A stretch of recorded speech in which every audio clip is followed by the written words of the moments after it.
أعوذ بالله من الشيطان الرجيم بسم الله الرحمن الرحيم ولا تنكحوا المشركات حتى يؤمنن ولأمة مؤمنة خير من مشركة ولو أعجبتكم ولا تنكحوا المشركين حتى يؤمنوا وَلَعَبْدٌ مُؤْمِنٌ خَيْرٌ مِّن مُّشْرِكٍ وَلَوْ أَعْجَبَكُمْ أُولَٰئِكَ يَدْعُونَ إِلَى النَّارِ وَاللَّهُ يَدْعُو إِلَى الْجَنَّةِ وَالْمَغْفِرَةِ بِإِذْنِهِ وَيُبَيِّنُ آيَاتِهِ لِلنَّاسِ لَعَلَّهُمْ يَتَذَكَّرُونَ صدق الله مولانا العلي العظيم وبلغنا نبيه ورسوله الكريم۔ محترم احباب، اس آیت مبارکہ کے حوالہ سے اس سے قبل 2 درس ہو چکے ہیں۔ ایک درس میں امت محمدیہ کے مشرکانہ عقائد رکھنے والے لوگوں کے ساتھ نکاح کے تعلق کے حوالہ سے میں نے تفصیلی گفتگو کی، اور دوسرے درس میں غلامی کا مضمون شروع کیا گیا کہ ایک بہت بڑا اعتراض کیا جاتا ہے اسلام پر کہ اسلام انسانی مساوات کا علمبردار ہے۔ اسلام کا دعویٰ یہ ہے کہ اسلام کی نظر میں سب برابر ہیں، تو پھر اسلام نے غلامی کو ختم کیوں نہیں کیا؟ لونڈی والے معاملے کو ختم کیوں نہیں کیا؟ اقوام متحدہ نے جب چاہا تو ختم کر دیا، لیکن اسلام نہیں ختم کر سکا۔ تو یہ ایک بہت بڑا اٹیک کیا جاتا ہے، اعتراض کیا جاتا ہے۔ اس حوالہ سے گزشتہ درس میں ایک پہلو میں ذکر کر چکا، اور وہ یہ پہلو تھا کہ جاہلیت کے دور میں جو غلامی کا تصور تھا، اسلام نے اس تصور کو بالکل بدل کے رکھ ڈالا۔ لیکن سوال بہرحال پھر بھی باقی رہتا ہے کہ صرف بدل دینے کی بجائے ختم کیوں نہیں کر دیا؟ تو اس حوالہ سے آج کے درس میں چند گزارشات عرض کرنا چاہوں گا۔ گزشتہ درس میں میں نے اس بات کا بھی تذکرہ کیا تھا کہ غلاموں کی تعداد کوئی تھوڑی نہیں تھی، بلکہ کئی معاشرے تو ایسے بھی تھے کہ جہاں پر آزاد لوگوں کی نسبت غلاموں کی تعداد کئی گنا زیادہ تھی۔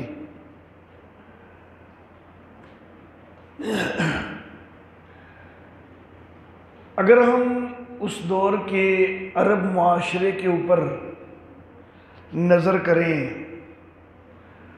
اور بلکہ صرف عرب معاشرہ ہی نہیں، اس دور میں تقریباً پوری دنیا کے اندر ہی یہی صورتحال ہمیں نظر آتی ہے کہ جو لوگ آزاد ہیں تو وہ صرف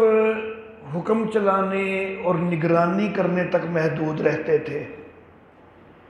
عملی طور پر کام کرنا تو یہ صرف غلاموں سے ہی کام لیا جاتا تھا۔ گھروں کے اندر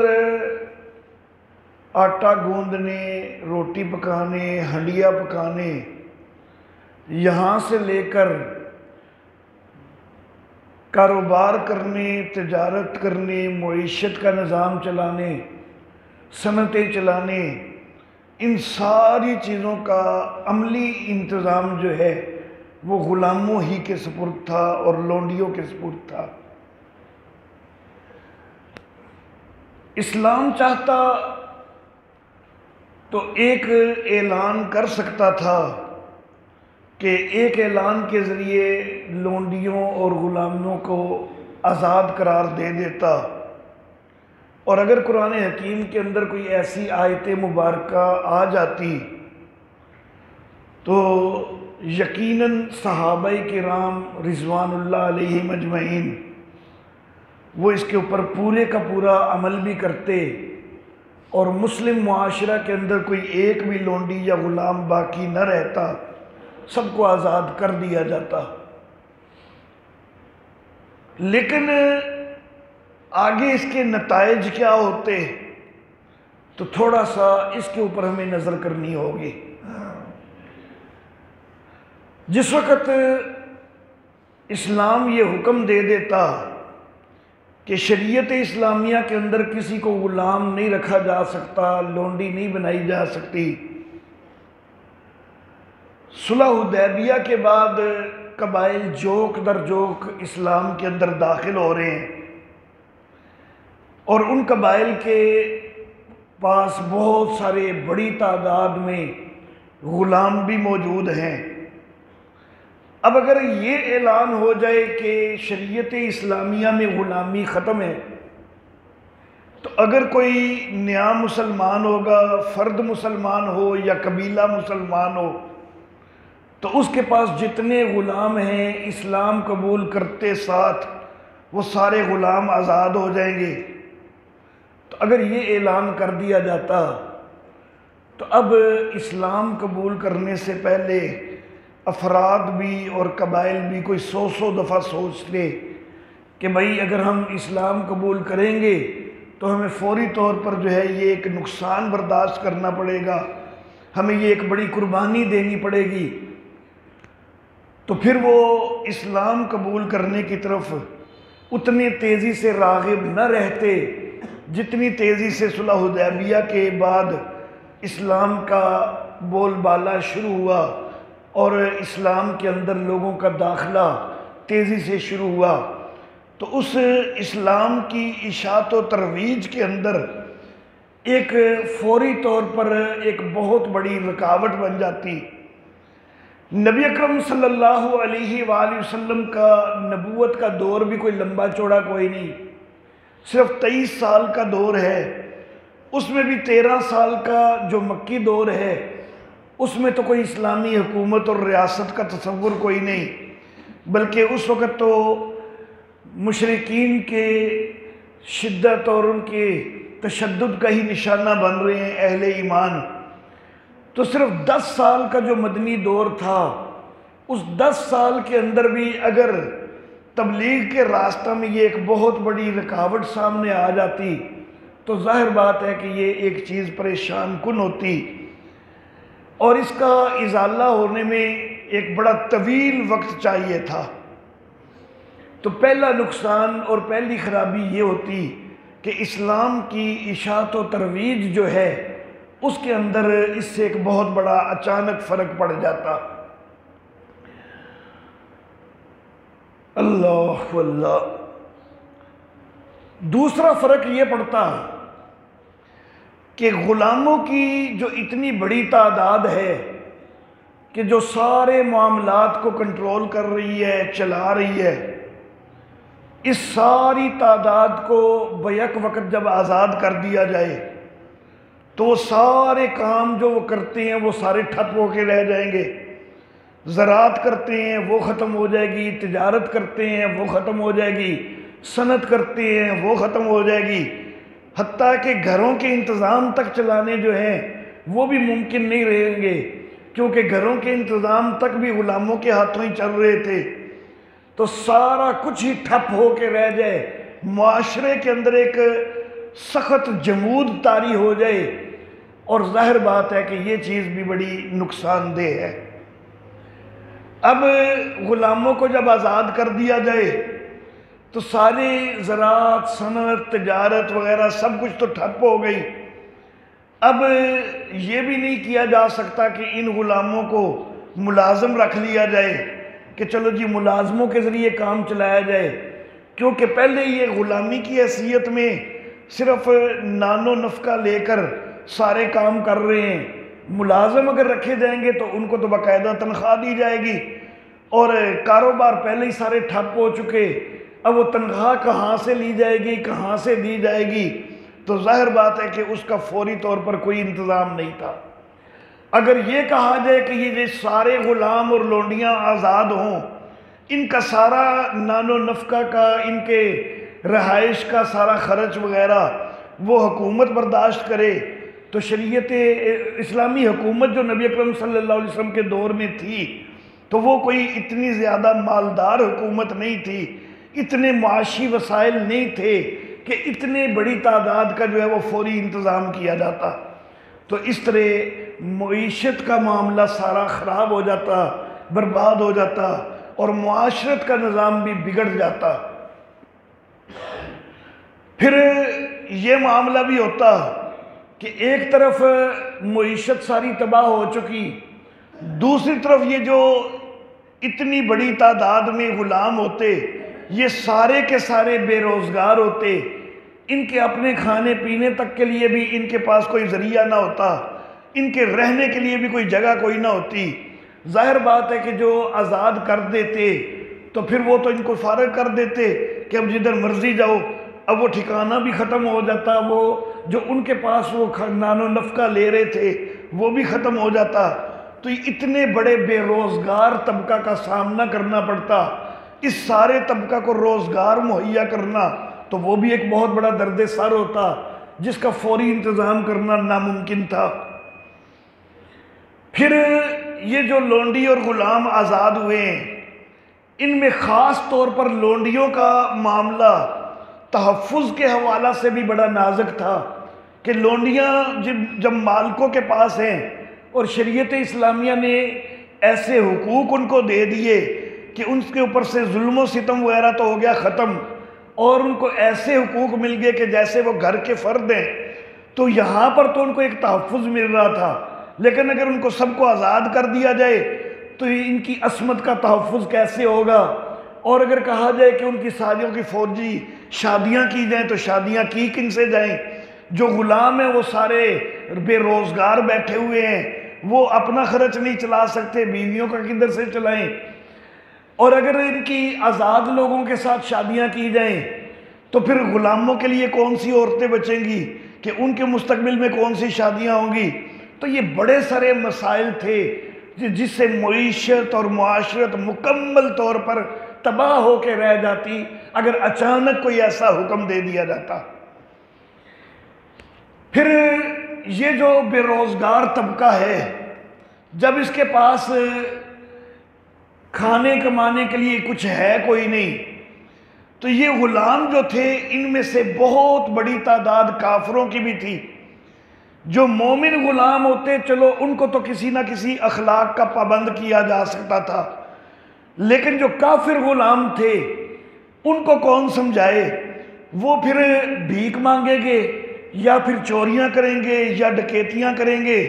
یا پھر جو خواتین ہیں لونڈیاں جو آزاد کی گئی ہیں تو وہ پیشہ وغیرہ کریں گی، تو اس کے سے معاشرے کے اندر بگاڑ اور فساد ہی پیدا ہوگا۔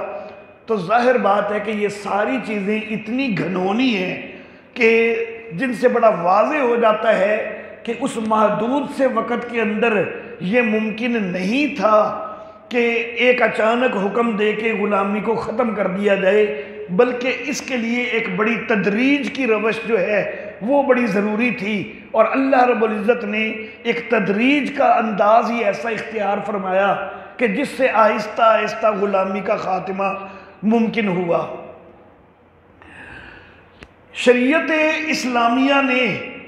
غلاموں کو محدود کرنے کے لیے بھی کچھ اقدامات کیے۔ پہلی چیز تو یہ کہ کسی آزاد کو غلام نہیں بنایا جا سکتا۔ جاہلیت کے دور میں تو یہ بھی تھا کہ بس کسی کے اوپر بھی حملہ کر کے اگر اس کو پکڑ لیا ہے، گرفت میں لے لیا ہے، تو بس اس کو غلام بنا لیا جاتا اور غلام بنا کے آگے اس کو بیچ دیا جاتا۔ حضرت خدیجہ رضی اللہ تعالی عنہا کے پاس جو حضرت زید بن حارثہ آئے تھے بحیثیت غلام، حضرت حکیم بن حزام رضی اللہ تعالیٰ عنہ ان کو خرید کے لائے تھے، تو وہ حضرت زید بن حارثہ بھی اصل میں ایک آزاد قبیلے کے فرد تھے، اپنے ننیال اپنی والدہ کے ساتھ گئے تھے اور وہاں سے اغوا ہو گئے اور غلام بنا لیے گئے۔ تو سب سے پہلی چیز تو یہ کہ شریعت اسلامیہ نے اس چیز کو ختم کر دیا کہ آزاد لوگ جو ہیں ان کے اوپر قابو ڈال کے تو ان کو غلام بنا لیا جائے۔ پھر قدیم دور میں قبائل کی آپس میں جو لڑائیاں ہوتی تھیں ان میں بھی ایک دوسرے کے جو افراد قابو آتے تھے ان کو بھی غلام بنا لیا جاتا تھا، لیکن شریعت اسلامیہ کے اندر یہ بھی معاملہ ہو گیا کہ اگر مسلمانوں کے کوئی دو گروہ آپس میں جھگڑ پڑتے ہیں، اگر ان میں کوئی لڑائی ہو جاتی ہے اور وہ اگر ایک دوسرے کا کوئی مال وغیرہ وہ مال غنیمت بناتے بھی ہیں تو اس کو فوج میں تقسیم نہیں کیا جائے گا، لونڈیاں اور غلام نہیں بنائے جائیں گے۔ جس وقت جنگ جمل ہوئی نا تو حضرت علی رضی اللہ تعالی عنہ ان کے لشکر کو کچھ نہ کچھ چیزیں ایسی حاصل ہو گئیں جو کہ حضرت عائشہ صدیقہ رضی اللہ تعالی عنہا کے لشکر کی تھی، تو کسی نے کہا حضرت علی رضی اللہ تعالیٰ عنہ سے کہ یہ مال غنیمت ہے، اس کو فوج میں تقسیم کر دیجئے۔ تو سیدنا علی رضی اللہ تعالیٰ عنہ انتہائی ناراض ہوئے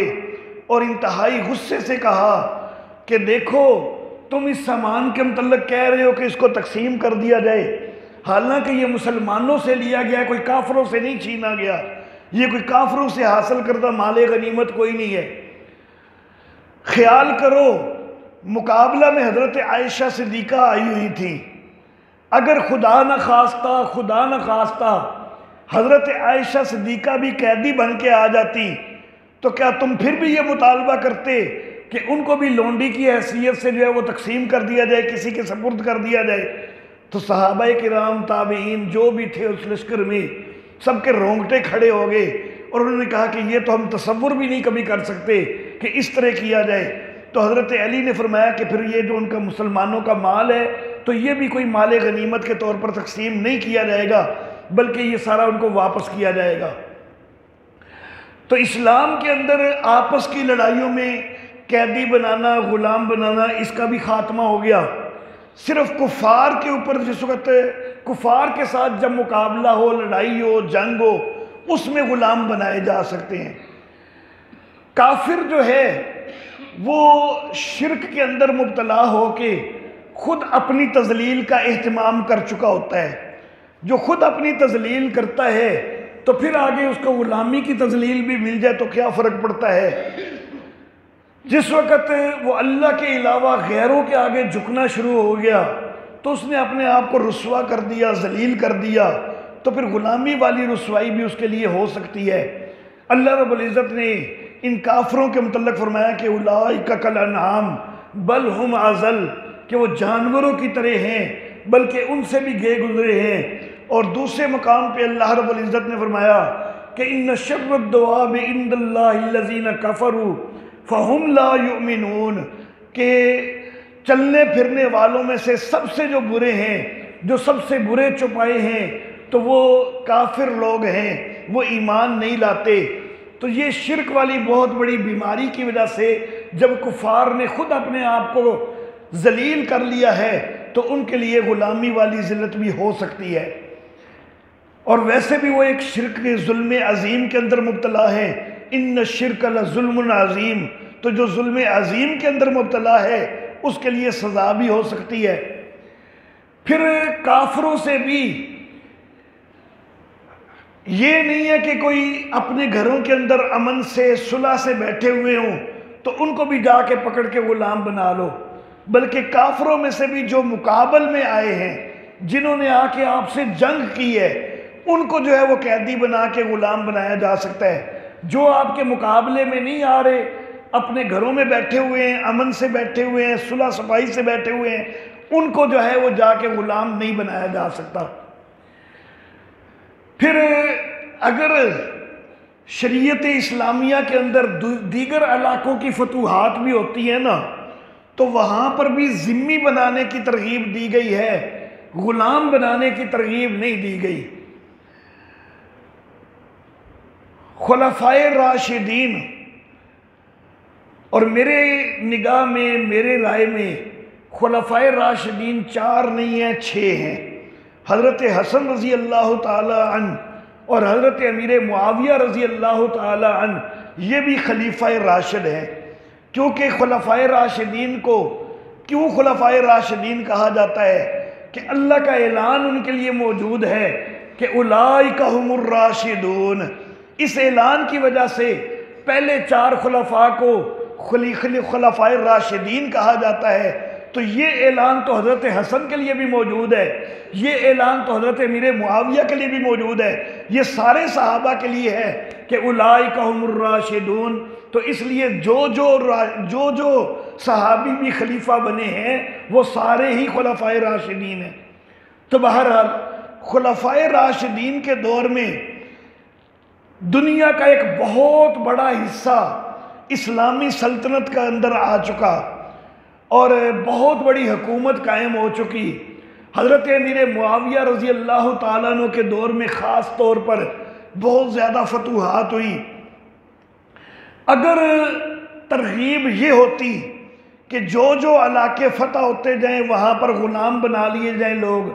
تو مسلمان لاکھوں کی تعداد میں غلام بنا سکتے تھے، لیکن ایسا کہیں نہیں ہوا، بلکہ جو علاقے بھی فتح ہوئے تو وہاں پر لوگوں کو ذمی بنایا گیا۔ ذمی ان کو کہتے ہیں کہ جو جزیہ دے کر اسلامی حکومت کے تحت غیر مسلم شہری کی حیثیت سے حقوق حاصل کرتے ہوئے وہ مسلم ریاست کے اندر رہ رہے ہوں، ان کو ذمی کہا جاتا ہے۔ وہ غلام نہیں ہوتے، وہ آزاد شہری ہوتے ہیں مسلم ریاست کے، اور ان کو حقوق حاصل ہوتے ہیں جو اقلیتوں کے حقوق ہیں۔ تو بہرحال یہ سارے اقدامات شریعت اسلامیہ نے کیے غلامی کو محدود کرنے کے لیے۔ پھر مزید یہ اللہ رب العزت نے کیا کہ غلاموں کو آزاد کرنے کی بڑی ترغیب دی ہے اللہ رب العزت نے۔ سورہ بلد کے اندر اللہ رب العزت نے ایک گھاٹی کا تذکرہ کیا، اور اس گھاٹی کی کہ جو نیکی والی گھاٹی ہے اس کی سب سے پہلی چیز اللہ رب العزت نے فک و راقبہ فرمایا کہ گردنوں کا چھڑانا جو ہے یہ اس گھاٹی کی سب سے پہلی سیڑھی ہے، یعنی غلاموں کو آزاد کرنا۔ سورہ البقرہ کے اندر اللہ رب العزت آیت نمبر 177 کے اندر ارشاد فرماتے ہیں کہ لیس البر ان تولوا وجوہکم قبل المشرق والمغرب، کہ کامل نیکی یہ نہیں ہے کہ تم اپنے چہروں کو مشرق اور مغرب کی طرف پھیرو، وَلَٰكِنَّ الْبِرَّ مَنْ آمَنَ بِاللَّهِ وَالْيَوْمِ الْآخِرِ، لیکن نیکی تو اس کی ہے کہ جو اللہ پر ایمان لائے، آخرت کے دن پر ایمان لائے، وَالْمَلَائِكَةِ وَالْكِتَابِ وَالنَّبِيِّينَ، اور فرشتوں پر اور کتابوں پر اور نبیوں پر ایمان لائے، وَآتَ الْمَالَ عَلَىٰ حُبِّهِ ذَوِي الْقُرْبَىٰ وَالْيَتَامَىٰ وَالْمَسَاكِينَ، اور مال دے اس کی محبت کے ساتھ قریبیوں کو، یتیموں کو، مسکینوں کو، وابن السبیل اور مسافروں کو، والسائلین اور مانگنے والوں کو، وفی الرقاب اور گردنیں چھڑانے میں بھی وہ مال خرچ کرے، یعنی غلام آزاد کرنے میں بھی مال خرچ کرے۔ سورہ توبہ کے اندر اللہ فرماتے ہیں انما الصدقات للفقراء والمساکین، یہ جو صدقات ہیں یہ تنگ دستوں کے لیے، فقیروں کے لیے ہیں، مسکینوں کے لیے ہیں، والعاملین علیہا، اور جو صدقات کو اکٹھا کرنے کے لیے عامل مقرر ہوں ان کے لیے ہیں، والمؤلفۃ قلوبہم، اور ان کے دلوں کو مضبوط کرنے کے لیے ہیں، یعنی جو نئے نئے مسلمان ہوئے ہیں ان کی تالیف قلب کے لیے ہیں، وفی الرقاب، اور گردنیں چھڑانے کے لیے بھی ہیں، غلام آزاد کرنے کے لیے بھی ہیں۔ یہ سورہ توبہ کی آیت نمبر 60 میں اللہ نے فرمایا۔ سورہ نور کے اندر آیت نمبر 33 کے اندر اللہ فرماتے ہیں کہ والذین یبتغون الکتاب مما ملکت ایمانکم فکاتبوہم، اگر کوئی غلام تمہارے مکاتب بننا چاہتے ہیں تو ان کو مکاتب بنا لیا کرو. یعنی اگر کوئی غلام یہ کہتا ہے مالک کو کہ مجھے جو ہے کچھ کمانے کا موقع دے دو تو میں اتنا مال کما کے تمہیں دے دیتا ہوں اور تم مجھے آزاد کر دو، تو اللہ کی طرف سے آگے یہ حکم ہے کہ اگر غلام یہ بات کرتا ہے تو اس کی اس پیشکش کا انکار نہیں کیا جا سکتا، بلکہ اس کی پیشکش کو قبول ہی کرنا ہوگا. اللہ اللہ. حضرت عثمان غنی رضی اللہ تعالیٰ عنہ کے دور میں ایک مکاتب نے اپنے مالک کو راضی کیا مکاتبت پر، اور مال طے ہو گیا. اب جس وقت مال طے ہو گیا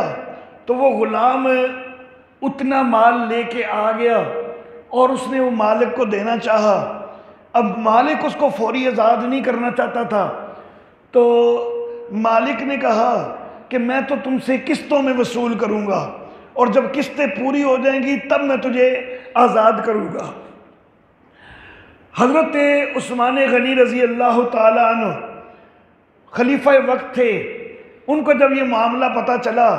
انہوں نے اس غلام سے کہا کہ تم وہ پیسے مجھے دے دو. وہ پیسے دے دیے غلام نے حضرت عثمان غنی کو،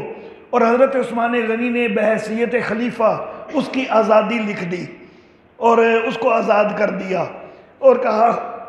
کہ تم جو مالک ہے اس کو کہا کہ تمہیں تو پیسے قسطوں میں چاہیے نا، تو یہ اب میرے پاس جمع ہو گئے ہیں تو یہ تمہیں اب قسطوں میں ملتے رہیں گے. تو وہ پریشان ہو گیا کہ میں تو قسطیں اس لیے بنا رہا تھا کہ وہ غلام میرے پاس کچھ عرصہ رہ جائے، لیکن اس کو تو آزاد کر دیا گیا ہے. تو وہ کہنے لگا نہیں حضرت مجھے پھر قسطوں کی ضرورت نہیں، مجھے ابھی نقد ہی دے دو. تو بہرحال مکاتبت کا طرز بھی اللہ نے بتلایا، اس کے ذریعے غلام جو ہے وہ آزادی حاصل کر سکتے ہیں. اللہ اللہ. نبی اکرم صلی اللہ علیہ وسلم نے فرمایا کہ ما زال جبریل یوصینی بالمملوک حتی ظننت انہ سیجعل له حدا اذا بلغوا عتقوا، کہ جبریل مجھے غلاموں کے متعلق اتنی زیادہ تاکید کرتے رہے کہ میں گمان کرنے لگا کہ شاید وہ ایک حد مقرر کر دیں کہ جب بھی کوئی غلام اس حد تک پہنچے تو پھر وہ آزاد ہو جائے گا. بخاری کے اندر نبی اکرم صلی اللہ علیہ وسلم کا فرمان ہے کہ جو آدمی کسی مسلمان آدمی کو آزاد کرتا ہے تو اللہ اس کے ہر عضو کے بدلے اس کا ہر عضو جو ہے وہ آگ سے آزاد کر دیتے ہیں. اور نبی اکرم صلی اللہ علیہ وسلم نے فرمایا، بخاری کے اندر روایت ہے کہ 3 لوگ وہ ہیں کہ جن کا اجر دوہرا ہے. ایک وہ بندہ کہ جو اہل کتاب میں سے ہے، اپنے نبی پر بھی ایمان لایا اور محمد صلی اللہ علیہ وسلم پر بھی ایمان لایا، تو اس کے لیے دوہرا اجر ہے. ایک وہ غلام کسی مالک کا کہ جس نے اللہ کا بھی حق ادا کیا، اپنے مالک کا بھی حق ادا کیا، اس کے لیے بھی دوہرا غلام ہے. اور تیسری چیز نبی صلی اللہ علیہ وسلم نے لونڈی کے متعلق فرمائی کہ ایک آدمی کے پاس ایک لونڈی ہو کہ جس سے وہ مباشرت کرتا ہے، پھر اس نے اس کو اچھا ادب سکھایا اور اس کو تعلیم دی، اچھی تعلیم، پھر اس لونڈی کو اس نے آزاد کر دیا اور آزاد کر کے اس سے نکاح کر لیا، تو اس کے لیے بھی دوہرا اجر ہے. تو لونڈیوں کو آزاد کرنے کی بھی ترغیب ہوئی. نبی اکرم صلی اللہ علیہ وسلم کا یہ فرمان بھی ہے، حضرت معاذ بن جبل رضی اللہ تعالیٰ عنہ کو مخاطب کرتے ہوئے فرمایا کہ معاذ، ما خلق اللہ شیئا علی وجہ الارض ابغض الیہ من الطلاق، اللہ نے زمین کے اوپر جو کچھ بھی پیدا کیا ہے نا، اس میں طلاق سے جو ہے بری چیز اللہ کے ہاں کوئی چیز نہیں ہے. وما خلق اللہ عز وجل علی وجہ الارض احب الیہ من العتاق، اور جو کچھ بھی اللہ نے زمین میں پیدا کیا ہے نا، ان میں سے سب سے پسندیدہ چیز جو ہے وہ غلاموں کو آزاد کرنا ہے. اور نبی اکرم صلی اللہ علیہ وسلم نے فرمایا کہ جو کسی اللہ کی راہ میں مجاہد کی مدد کرتا ہے، یا جو کسی تنگ دست کے قرض خواہ کی تنگ دستی میں مدد کرتا ہے، یا غلام آزادی حاصل کرنا چاہتا ہے، مکاتبت کرنا چاہتا ہے، اس کی مکاتبت میں اس کی کوئی معاونت کرتا ہے، تو اللہ اس کو قیامت والے دن اپنے سائے کے اندر جگہ دیں گے کہ جس وقت اللہ کے سوا کوئی اور سایہ نہیں ہوگا۔ تو یہ ترغیبات بھی دیں شریعت اسلامیہ میں کہ غلاموں کو زیادہ سے زیادہ آزاد کیا جائے۔ ایک آخری چیز مزید یہ کہنا چاہوں گا کہ غلاموں کی آزادی کے کئی مواقع بھی بنائے۔ قسم کھا لی ہے کسی نے، جھوٹی قسم ہو گئی ہے، تو اس کا کفارہ دینا ہے تو سب سے پہلی ترجیح کہ غلام آزاد کرو۔ اگر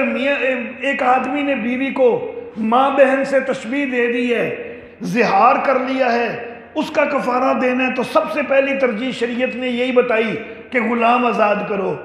اگر کوئی روزہ توڑ بیٹھتا ہے، اس کا کفارہ دینا ہے تو شریعت نے سب سے پہلی ترجیح یہی بتائی کہ غلام آزاد کرو۔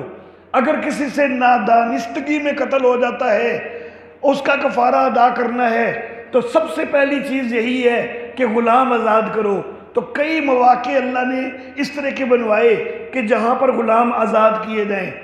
پھر اگر ایک لونڈی آقا کے بچے کی ماں بن جاتی ہے تو آقا کی وفات کے بعد یہ آزاد ہو جائے گی، اس کو ام ولد کہا جاتا ہے۔ اگر ایک غلام کے کام سے خوش ہو کے اس کے مالک نے کہہ دیا کہ میرے مرنے کے بعد تم آزاد ہو، اس کو مدبر کہا جاتا ہے، تو یہ اس کے مرنے کے بعد خود بخود آزاد ہو جاتا ہے۔ اگر کوئی مکاتبت کرنا چاہتا ہے کہ پیسے دے کے آزادی حاصل کرنا چاہتا ہے، مالک اس کی پیشکش کو ٹھکرا نہیں سکتا اور مکاتبت کے ذریعے اس کو آزاد کرنے کا پابند ہے۔ اور معاشرے کو بھی ترغیب دی گئی کہ مکاتبوں کی مدد کرو تاکہ وہ جلد از جلد جو ہے رقم ادا کر کے آزادی حاصل کر سکیں۔ اگر آقا سے کوئی بچہ پیدا ہوتا ہے تو وہ بھی آزاد ہے۔